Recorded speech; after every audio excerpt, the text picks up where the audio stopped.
9 मई सुन सुन के कान पक गए हैं हर वक्त के 9 मई। अगर 9 मई में इतना ही दुख है और इतना ही आप कफारा अदा करना चाहते हैं तो पाकिस्तानियों हजरत नवाज शरीफ साहब आगे हो जाए, नाक पे हर दिन 10 लकीरें खींचे, हम भी साथ में शुरू हो जाएंगे क्योंकि 9 मई हुआ है। क्या चाहते हैं पूरी कौम अपना पे लकीरें खींचे?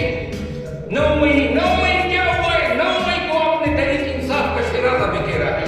9 मई को आपने इंसानियत के खिलाफ सबसे बड़ा क्राइम किया है। 9 मई को आपने मुंतखब वज़ीर-ए-आज़म को कारत से घसीट के टुटे मार के दांते मार के हाई कोर्ट में रेफरेंस के जरिए गिरफ्तार किया है। 9 मई को आपने पाकिस्तान तहरीक इंसाफ के 25 वर्करों को मारा है, सबको गोलियां लगी है, 4 अभी तक ताबत हयात मफलूज और मौजूद हो चुके हैं। ये 9 मई है, ये 9 मई की कहानी है, ये 9 मई सनम जावेद की कहानी है, खदीजा शाह की कहानी है, डॉक्टर यासीन राशिदी, तैयबा गालिब की कहानी है, हमारी कहानी है। इस मुल्क में हर एक शख्स जिसके साथ मुकदम हुआ है, ये 9 मई है।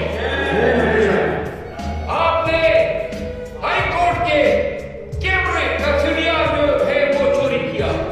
क्यों चोरी किया? 9 मई का ले आते हैं, दिखा देना जब कुर्सी पे खान को आप लोगों ने गिराया। 9 मई 18 मार्च को आपने जुडिशियल कॉम्प्लेक्स की वीडियो चोरी की है। 9 मई को आपने कोर्ट कमांडर के घर पे होने वाले अटैक की सीसीटीवी आज तक मंजर आम पे नहीं लाए। किसने किया है? 9